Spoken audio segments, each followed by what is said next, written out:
My boss humiliated me during a luxury retreat. She's used to scrubbing floors. Let her clean the pool area. He tossed me a mop in front of everyone. They laughed. He didn't know the guest list had just changed. I vanished that night. And returned in a helicopter. Silence fell. The silver Mercedes pulled away from the circular driveway, leaving me standing alone with my battered duffel bag and the weight of a promise I'd made to a woman who could no longer hold me accountable. My scuffed white sneakers, the same ones I'd worn through college, felt foreign against the polished marble steps of Serenity Haven. The irony wasn't lost on me. Here I was, about to become invisible in the very place my mother had built from her dreams. The receptionist's manicured nails clicked against her keyboard without pause when I approached. Her nameplate read Brittany in gold letters, and her expression suggested I was interrupting something far more important than my arrival. "You the new girl?" she asked, eyes still glued to her screen. "Clock in, grab a uniform, don't be late. Locker room's down the hall, third door on your right. Orientation starts in 20 minutes. I nodded, absorbing every detail. The way she didn't offer her name. How her voice carried the practiced indifference of someone who'd delivered this speech countless times. The subtle way she positioned her body to create distance. I wasn't a person to her. I was just another replaceable pair of hands. "Thank you," I said softly, shouldering my bag. She didn't acknowledge the gratitude. "Before we continue, if you believe everyone deserves workplace dignity regardless of their role, please subscribe. It's free and helps us reach more people who need to hear this. Now let's see how this unfolds." The employee corridor felt like stepping into a different world.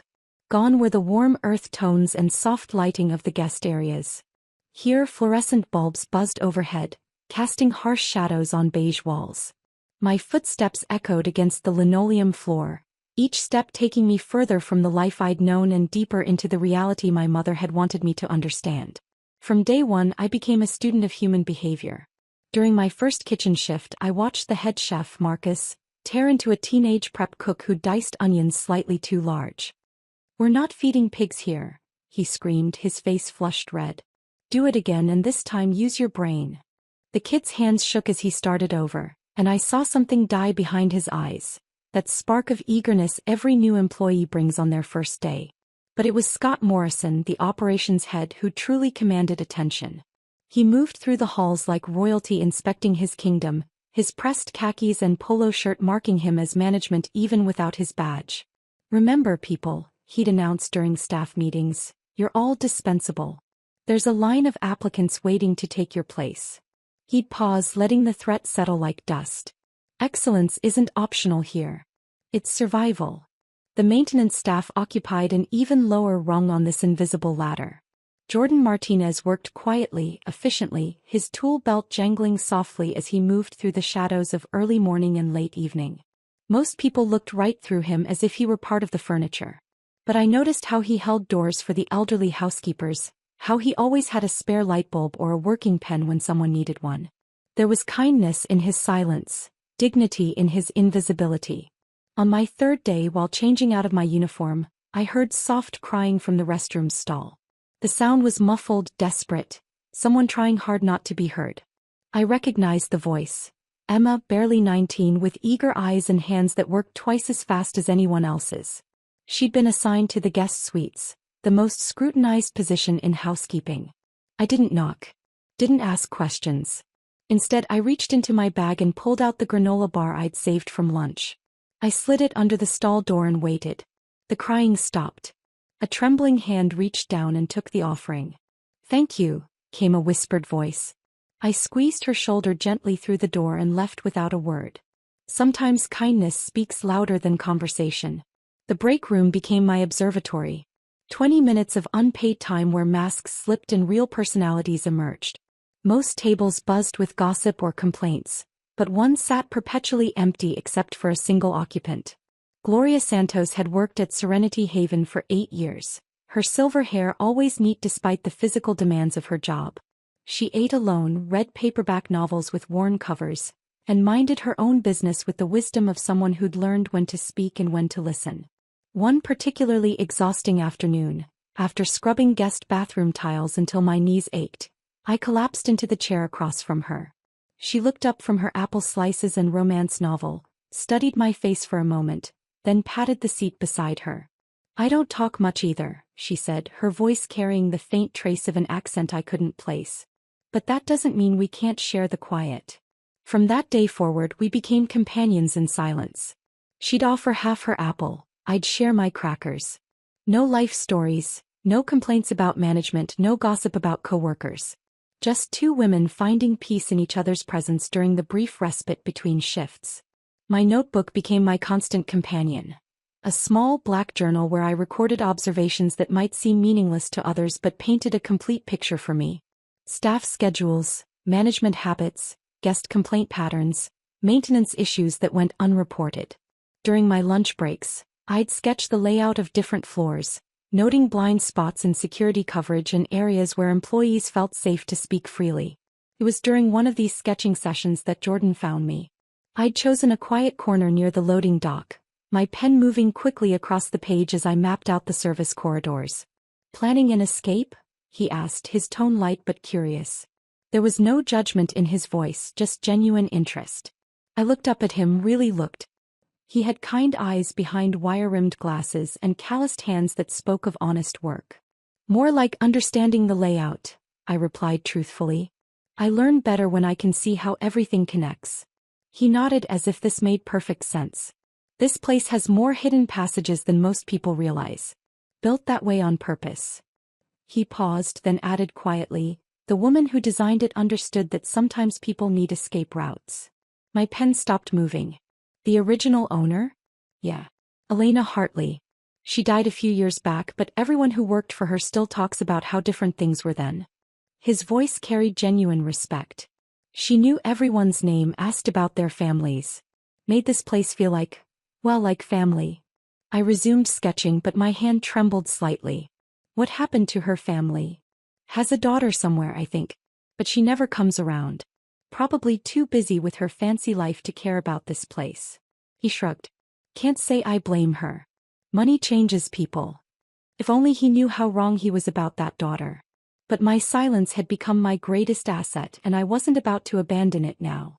Instead, I simply smiled and returned to my drawing, adding one more note to the growing collection of truths I was gathering about my mother's legacy, and the people who were either destroying it or desperately trying to preserve what remained of her vision.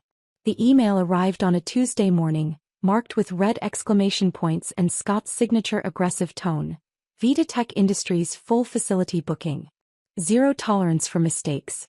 Smile wider, speak less, be invisible." The tech company's logo gleamed from the header. A sleek, modern design that promised innovation and disruption. What they disrupted, I would soon discover, was any remaining shred of dignity I thought I could maintain. The preparation was military-grade intense.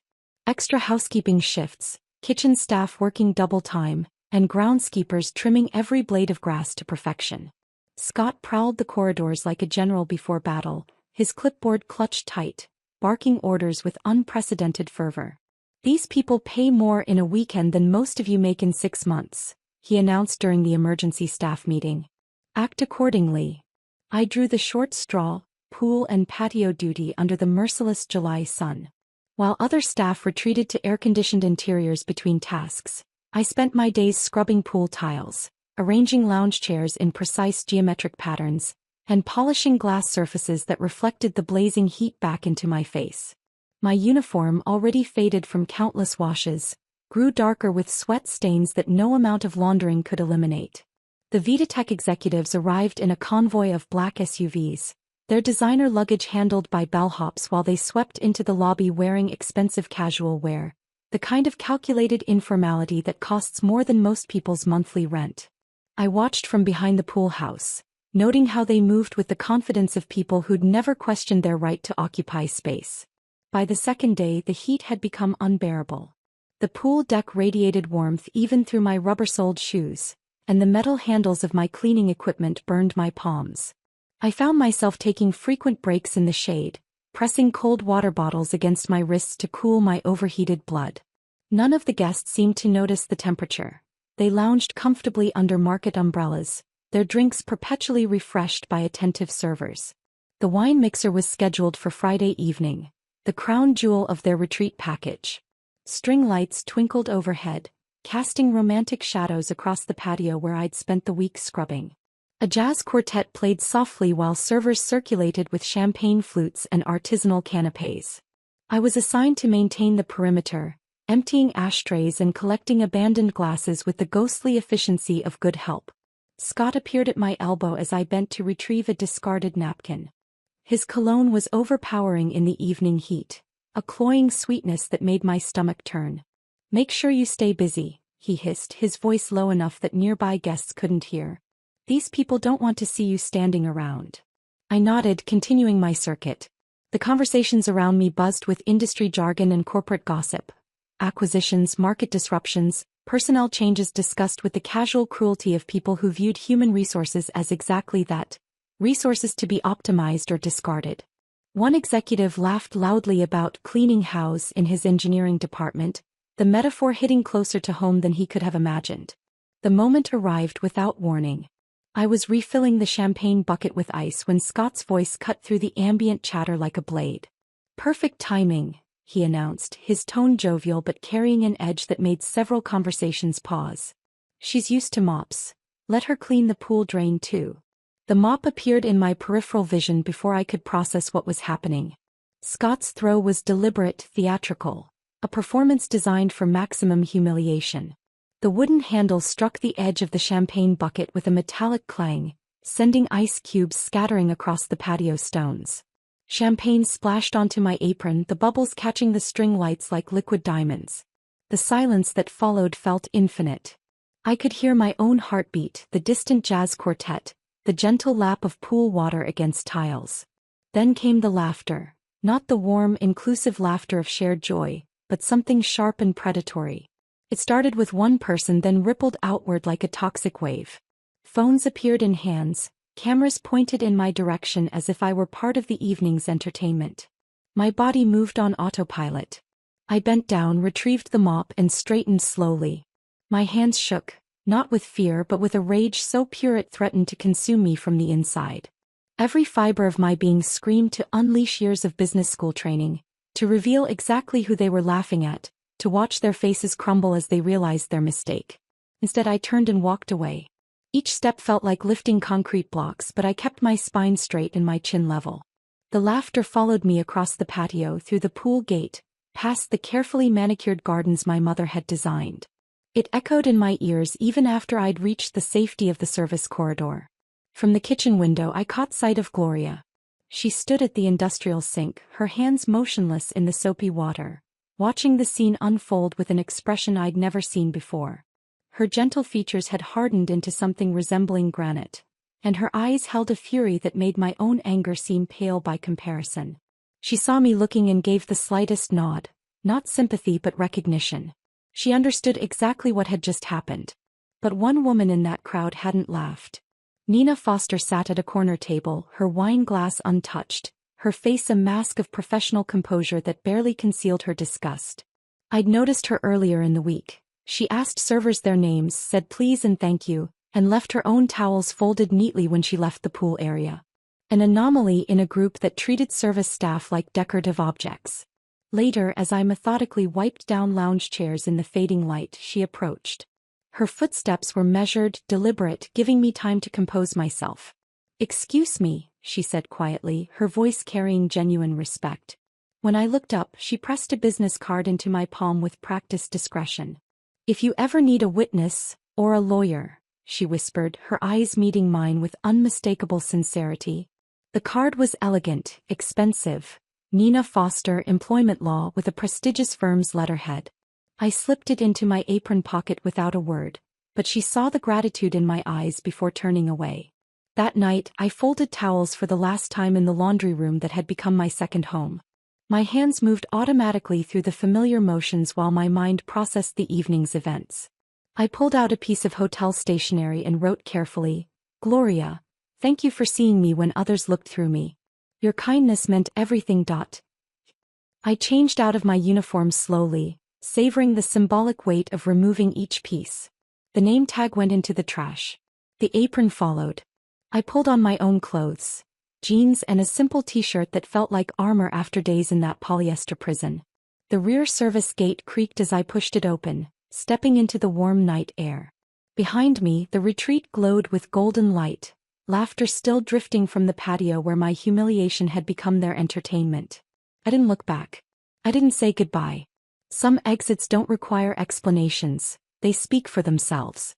The black SUV's headlights cut through the darkness as I approached the main road, my footsteps echoing against the asphalt. Davis stepped out of the driver's seat, a man in his 60s with silver hair and the quiet dignity of someone who'd spent decades perfecting the art of discretion. He didn't ask questions, didn't comment on my disheveled appearance or the fact that I was leaving through the service entrance at nearly midnight. "Mr. Lincoln's expecting you," he said simply, opening the rear door with practiced efficiency. The leather seats felt foreign after weeks of plastic break room chairs and metal lockers. As we pulled away from Serenity Haven, I watched the golden lights shrink in the side mirror until they disappeared entirely behind a curtain of oak trees. The 40-minute drive passed in complete silence. No radio, no small talk, just the steady hum of tires against pavement and my own thoughts churning like storm clouds. Davis understood the weight of moments like these. Transitions that required space to breathe, to process, to prepare for what came next. His eyes met mine once in the rearview mirror, a brief acknowledgement that conveyed more understanding than words ever could. The Lincoln estate sat nestled in rolling hills, its Victorian architecture softened by climbing ivy and wraparound porches that spoke of Sunday afternoons and sweet tea. Warm light spilled from the windows and I could see Dad's silhouette pacing in his study, a habit he'd maintained since I was a child, walking the perimeter of his thoughts until they settled into clarity. He met me at the front door before I could knock, a steaming mug of coffee already in his hands. Richard Lincoln had been my mother's attorney, business partner, and closest friend for over 20 years. When she died, he'd become something more, the keeper of her secrets, the executor of her impossible dreams, and my reluctant guardian through this year-long odyssey of discovery. "You could have left after month 2, he said, handing me the coffee. His voice carried the weight of someone who'd watched me endure far more than any daughter should have to bear in the name of honoring her mother's wishes. The Tennessee kitchen incident was enough to prove the point. I wrapped my hands around the warm ceramic, letting the heat seep through my palms. "Mom would have stayed the year," I replied, settling into the familiar leather chair across from his desk. "She would have seen it through to the end no matter how difficult it became." Dad, I'd called him that since I was 12. Leaned back in his chair and studied my face with the practiced eye of someone who'd negotiated million-dollar deals by reading subtle expressions. "Tell me about tonight," he said quietly. I recounted the evening's events with clinical precision, watching his jaw tighten with each detail. When I reached the part about the mop hitting the champagne bucket, his knuckles whitened around his coffee cup. By the time I finished, the grandfather clock in the corner had chimed twice, marking the passage of time we could never reclaim. "Elena built Serenity Haven as a sanctuary," he said finally, his voice thick with memory. "After her cancer diagnosis, after months of treatments that stripped away everything except her determination to survive, she wanted to create something beautiful. Something healing." He stood and walked to the window, gazing out at gardens that mirrored the ones my mother had designed at the retreat. It wasn't always about corporate packages and executive bonuses. She envisioned a place where people could find peace regardless of their bank account. The original vision lived in photo albums he pulled from his filing cabinet. Images of families recovering from tragedy, support groups for cancer survivors, art therapy sessions for children with disabilities. My mother had poured her heart into every detail, from the meditation gardens to the wheelchair-accessible paths that wound through native wildflower meadows. Her will was unconventional, Dad continued, returning to his desk with a leather portfolio I'd seen countless times over the past year. "She could have simply left you the controlling stake in the company. Instead, she insisted you earn it by walking in the shoes of every person who would ever work for you." He opened the portfolio, revealing pages of handwritten notes in my mother's careful script. 1 year. Every entry-level position. No exceptions. I traced my finger along her words, feeling the indent of her pen against the paper. "She wanted me to understand the weight of leadership," I whispered. "She wanted you to understand the weight of humanity," he corrected. Elena knew that power without empathy becomes tyranny. She'd seen too many executives who viewed their employees as disposable assets rather than human beings with families, dreams, and dignity. The journey had taken me across 4 states and through 11 grueling months. Industrial kitchens in Atlanta where I'd learned that burns and cuts were considered occupational hazards rather than safety failures. Laundry facilities in Nashville where the heat reached dangerous levels and nobody complained because they needed the work. Guest services in Asheville where I'd been screamed at by entitled customers who viewed service staff as emotional punching bags. Each position had taught me something different about the machinery of hospitality, how quickly turnover occurred when managers ruled through fear, how small kindnesses could transform someone's entire day, how dignity wasn't a luxury but a fundamental human right that too many employers forgot to provide. Scott Morrison was the final test, I said, pulling out my notebook and sliding it across the desk. Everything I observed, every conversation I overheard, every pattern of abuse I witnessed, it's all documented. Dad flipped through the pages, his expression growing grimmer with each entry.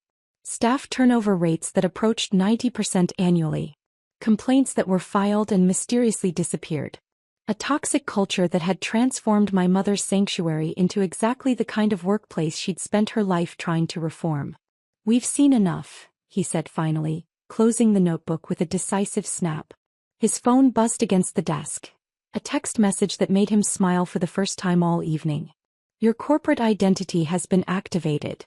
Stephanie Hartley, Vice President of Operations and Employee Relations. Your business cards arrived this afternoon."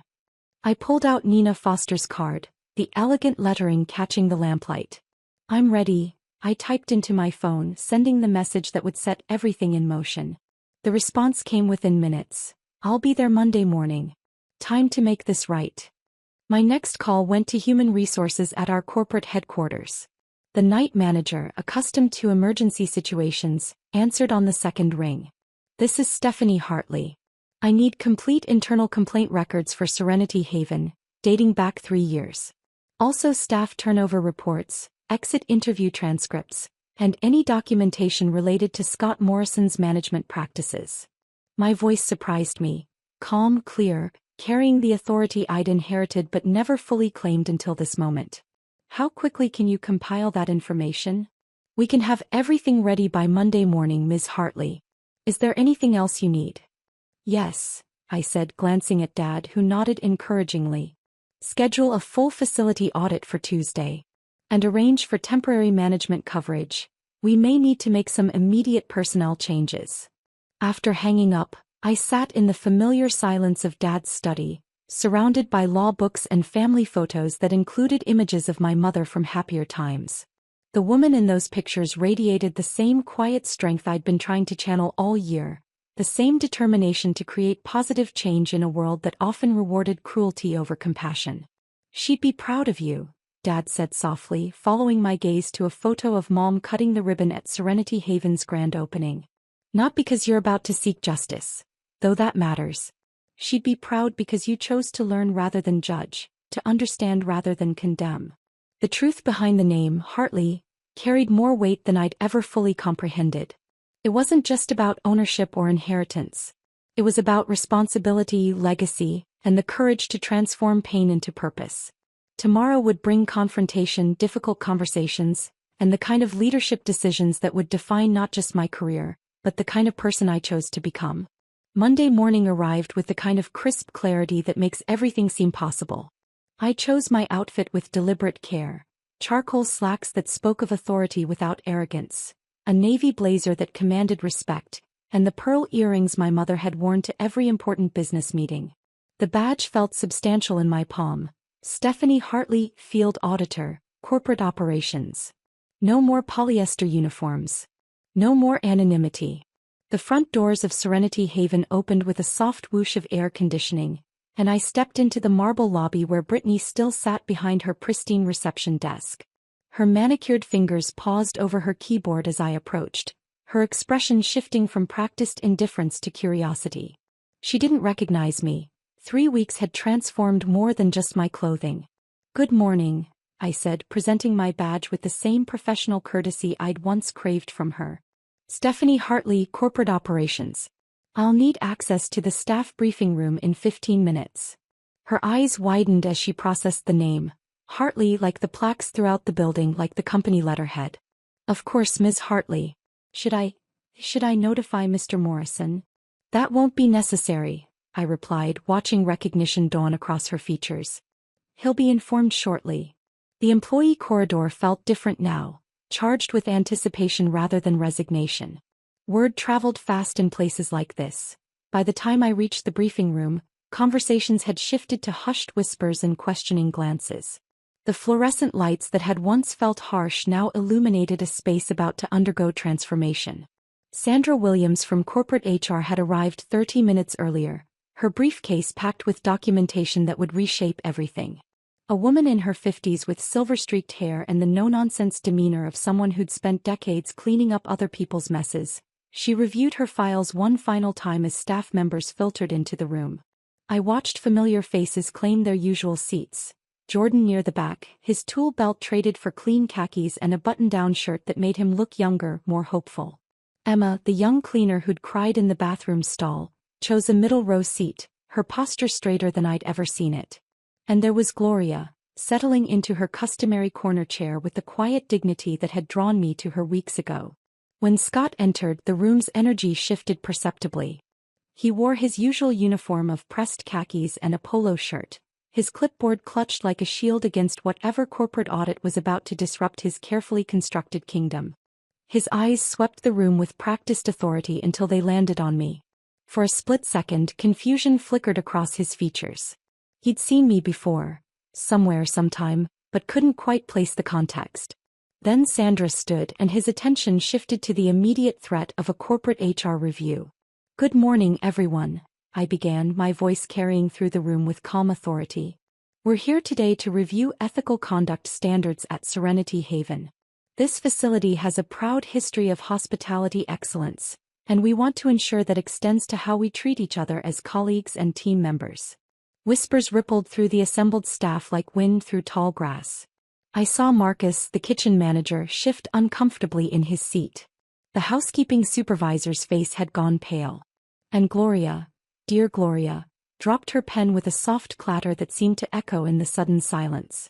Her eyes met mine across the room, and I watched understanding bloom across her weathered features. The quiet woman who'd shared apples in silence, who'd offered kindness without expectation of return, was seeing me, really seeing me for the first time. Her hand pressed against her heart as if to steady its sudden racing. Scott's chuckle cut through the tension like a blade. Well, he said, rising from his chair with theatrical confidence. "Now you're playing inspector?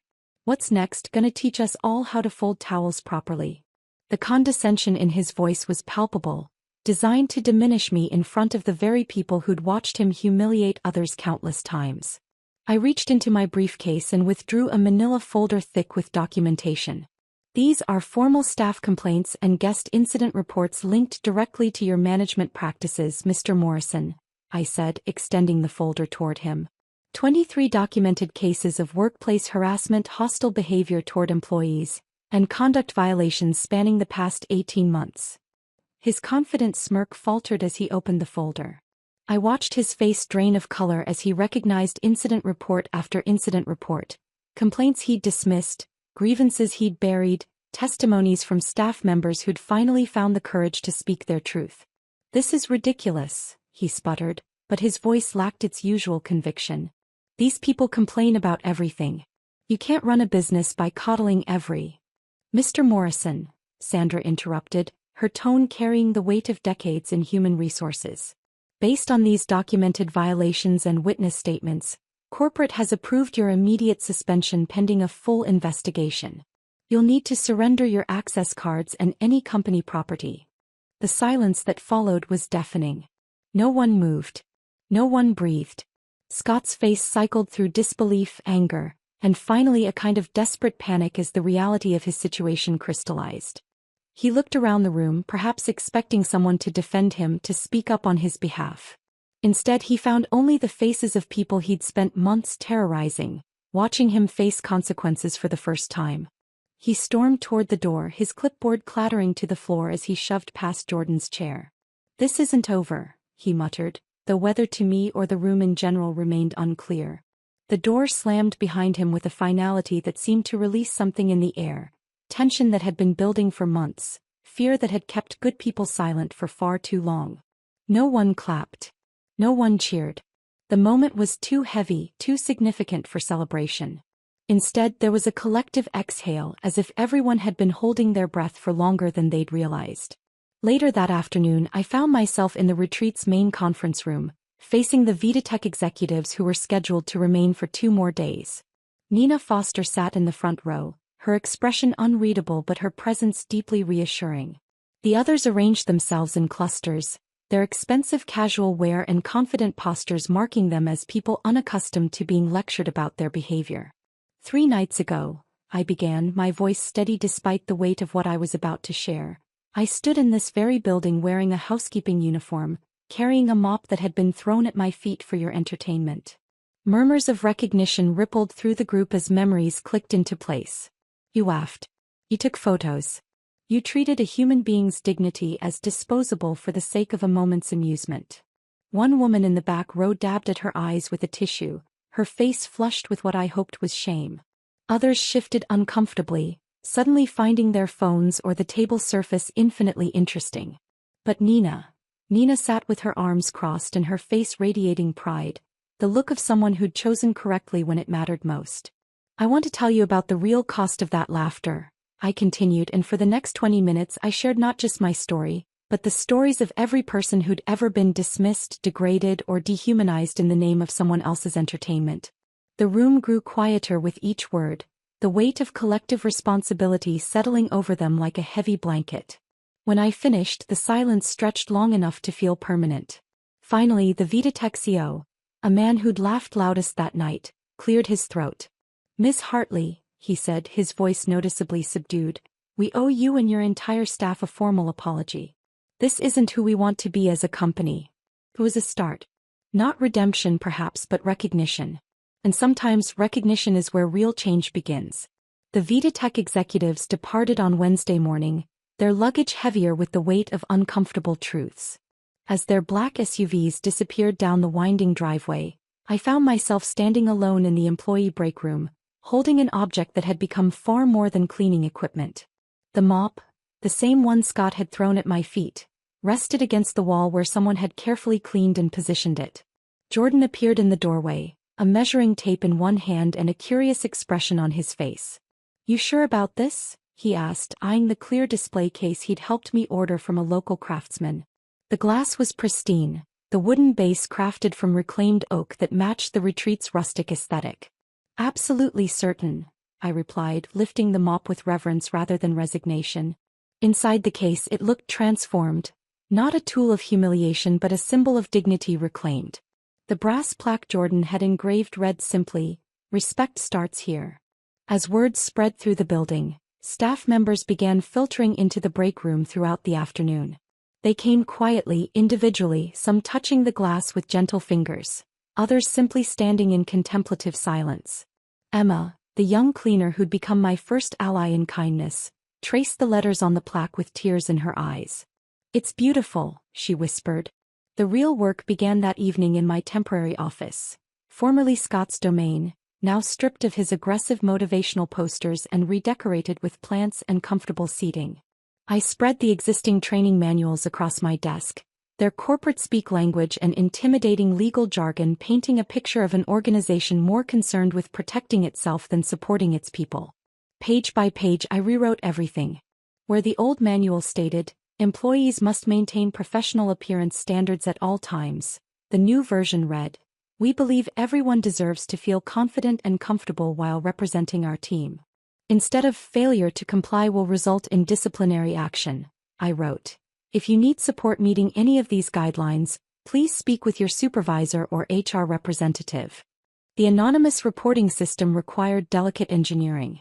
Working with an outside consultant recommended by Nina Foster, we installed digital kiosks in private locations throughout the facility, tucked into alcoves near the employee entrance, positioned discreetly in the locker rooms, accessible but not obvious.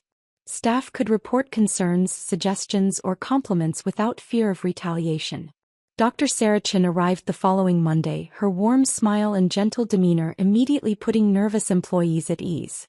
A licensed counselor specializing in workplace trauma, She set up office in what had once been a storage room, transforming it into a sanctuary with soft lighting, comfortable furniture, and the kind of confidentiality that allows healing to begin. "I've worked in hostile environments before," she told me during our initial consultation, "but the culture here feels different already. There's hope in the air. That's not something you can manufacture." The quarterly shadowing program proved to be the most transformative initiative. When I announced that all management personnel would spend one full week every 3 months working alongside entry-level staff, the reactions varied dramatically. Marcus, the kitchen manager, looked genuinely terrified. "You want me to wash dishes?" he asked incredulously. "I want you to understand the people who wash dishes," I corrected.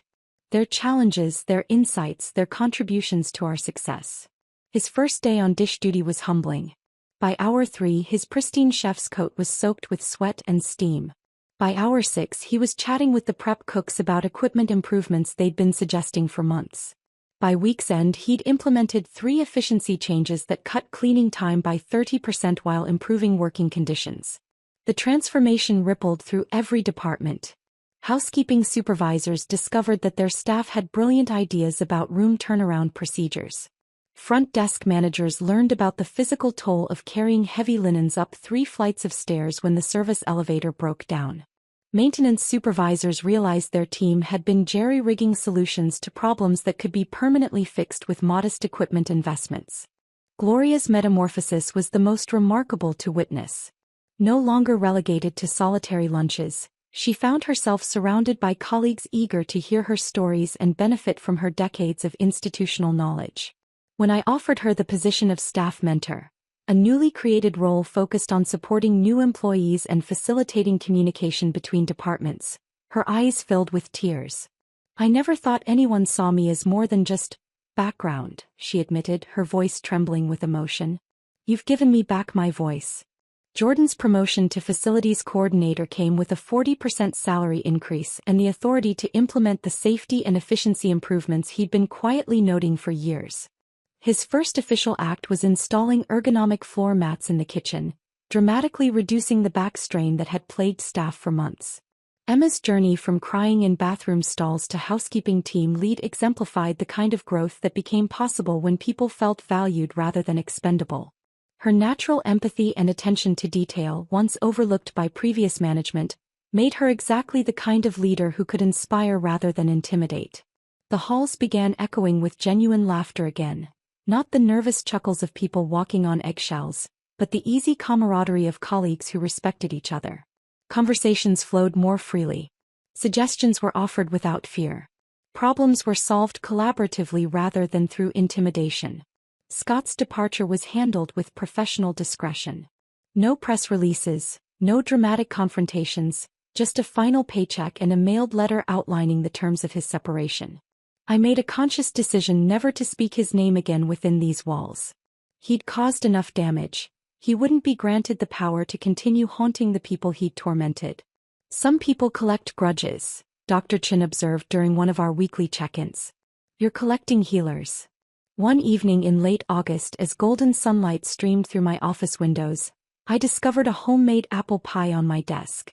The crust was perfectly golden, the aroma rich with cinnamon and care. A small sticky note was attached to the pie tin, written in Gloria's careful handwriting. "Your mama would be proud. Not because you fought, but because you healed." I sat alone in that office, tears streaming down my face as I processed the profound truth in those words. My mother hadn't left me this inheritance to seek revenge or prove points. She'd wanted me to understand that real leadership meant creating environments where people could flourish, where dignity was non-negotiable, where kindness was considered a strength rather than a weakness. The pie was delicious, but the message was even sweeter. Change wasn't just possible, it was happening, one conversation, one policy revision, one act of intentional kindness at a time.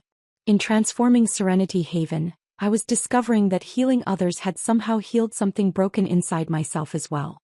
As autumn approached, bringing with it the crisp promise of new beginnings, I found myself genuinely excited about the future we were building together. Not just for me, not just for the company, but for every person who would walk through these doors and be treated with the respect and dignity that should be every worker's birthright. The mop in its glass case caught the evening light, no longer a symbol of humiliation but a daily reminder that respect truly does start here. With how we choose to see each other, how we choose to treat each other, and how we choose to build something better from the ruins of what came before. The photograph appeared on Instagram at 7:23 a.m. on a Tuesday morning, posted by Alex Chin, our newest marketing intern who'd started just 3 weeks earlier. The image was simple: the glass case containing the mop, morning sunlight streaming through the break room windows, casting prismatic rainbows across the brass plaque. The caption read, "Our new boss used to mop this floor. This is what real leadership looks like. #respect starts here. #Serenity Haven." Within hours, the post had been shared thousands of times. By afternoon, it had crossed platforms: Twitter, LinkedIn, Facebook, each share carrying its own commentary about workplace culture, dignity, and authentic leadership. News outlets picked up the story, but not in the sensationalized way I'd feared. Instead, journalists focused on the transformation, the healing, the radical idea that treating people with respect could actually improve business outcomes. Good Morning America called on Wednesday. The Today Show followed on Thursday. I declined them all. This wasn't about creating a media spectacle or positioning myself as some kind of corporate savior. The story belonged to Gloria, to Jordan, to Emma, to every person who'd found their voice in a place that had once tried to silence them. Instead, I found myself at my laptop late one evening, the break room quiet except for the gentle hum of the refrigerator and the distant sound of the night cleaning crew going about their work with newfound pride. The words flowed onto the screen like water finding its natural course. Learning leadership one floor at a time. The column wasn't meant to be a manifesto, just an honest reflection on what I'd discovered during those 11 months of intentional invisibility. I wrote about the arrogance of assuming leadership could be learned from textbooks and boardrooms alone. About the profound wisdom that exists in every corner of an organization, waiting for someone brave enough to listen. About the difference between managing people and serving them. I submitted it to Harvard Business Review on a whim, expecting either rejection or heavy editing that would sanitize the raw emotion. Instead, they published it exactly as written with a simple author bio. Stephanie Hartley is VP of Operations at Serenity Haven Retreats and believes that the best leaders are made, not born, one authentic interaction at a time. The response was immediate and overwhelming. My inbox flooded with messages from executives sharing their own stories of workplace transformation, from employees describing toxic environments they hoped to change, from business students questioning everything they'd been taught about leadership hierarchy. One message from a hotel housekeeper in Denver brought tears to my eyes. "Thank you for seeing us. Thank you for showing others that we matter too." But it was the email from Dr. Patricia Williams, Dean of Business at Northwestern University, that sparked the idea that would become my mother's true legacy. "We'd like to invite you to speak to our MBA students," she wrote. "But more than that, we'd like to explore creating a scholarship program based on your mother's philosophy of servant leadership." The Hartley Dignity Grant was born from that conversation, designed not just to provide financial support but to fundamentally reshape how we think about leadership development. Instead of rewarding traditional metrics like GPA or networking skills, the grant required applicants to spend 6 months working in entry-level positions within service industries. Their final essays had to demonstrate not just what they'd learned about business operations, but how the experience had changed their understanding of human dignity in the workplace. The first recipient was chosen unanimously by our selection committee. Emma Rodriguez, the young woman who'd once cried alone in bathroom stalls, had submitted an application that read more like poetry than a traditional scholarship essay. She wrote about the power of small kindnesses, about leadership as healing rather than conquering, about her dream of opening her own hospitality business where every employee would be treated as family. The award ceremony took place in the same break room where her journey had begun, with Gloria presenting the check while Jordan operated the camera and Marcus, transformed by his own quarterly shadowing experience, provided homemade cupcakes that had become his signature contribution to office celebrations. "This isn't just money for school," Emma said, her voice steady now where it had once trembled. "This is proof that pain can become purpose, that the worst moments of our lives can become the foundation for helping others." 3 months later, I found myself standing at my mother's graveside on a crisp October morning, the kind of day she'd always said was perfect for new beginnings. The headstone was simple granite, engraved with her name, dates, and a single line: "She made spaces for healing." fallen leaves carpeted the ground in shades of gold and crimson, and somewhere in the distance church bells chimed the hour.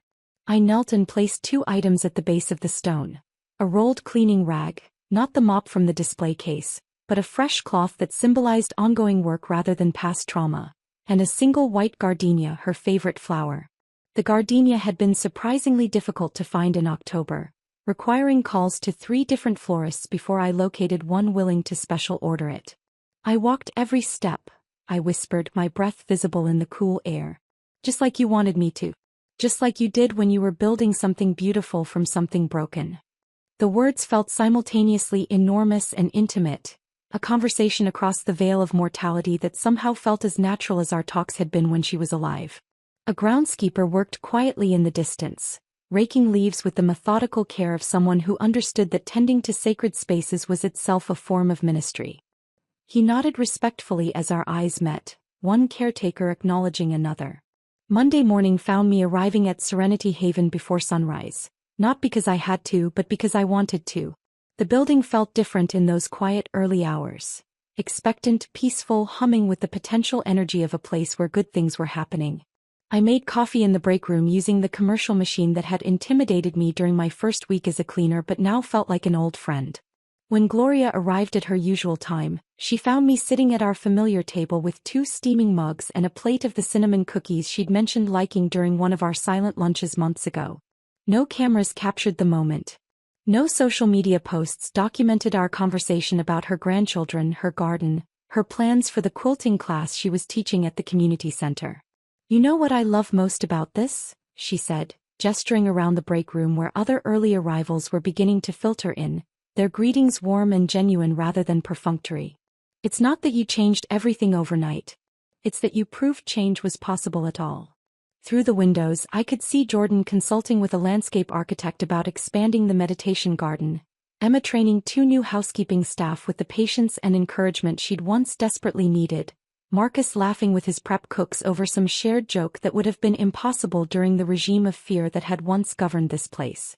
The mop in its glass case caught the morning light, no longer an artifact of humiliation but a daily reminder that respect truly could start anywhere, with anyone brave enough to model it first.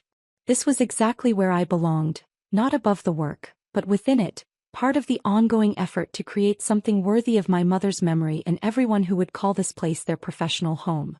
Some legacies are built on monuments and headlines. Others are built on quiet moments of dignity, one interaction at a time, until kindness becomes so embedded in the culture that cruelty can no longer take root. This was the legacy that would last. If this story of dignity and transformation had you feeling inspired, hit that like button right now. My favorite part was when Stephanie placed that mop in the glass case, transforming humiliation into hope. What was your favorite moment? Drop it in the comments below. Don't miss more powerful stories like this. Subscribe and hit that notification bell so you never miss an upload.